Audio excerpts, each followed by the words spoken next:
This video highlights the use of Schrödinger's materials science suite to prepare systems for molecular dynamics simulations using the Disordered System Builder within Materials Science Maestro.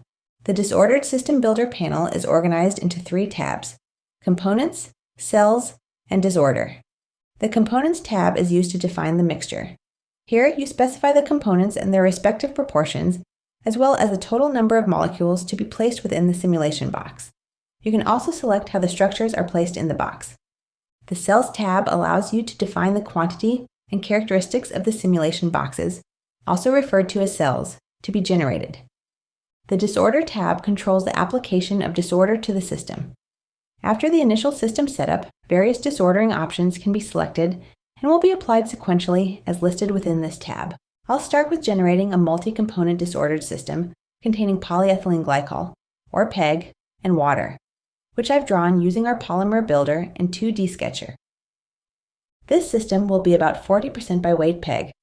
I'm setting the total number of molecules to 1,500 and the number of water molecules to 1,464.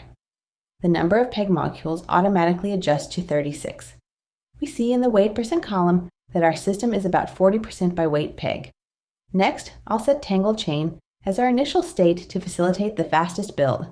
We'll keep the default settings for the cells and the disorder tabs. The project workspace displays our multi-component disordered system of approximately 7,100 atoms, with water molecules shown in green and PEG chains in pink. This initial system is unequilibrated. To obtain a system suitable for predicting bulk properties, a molecular dynamics, or MD simulation, is necessary for equilibration. After performing an MD simulation, here is the equilibrated system.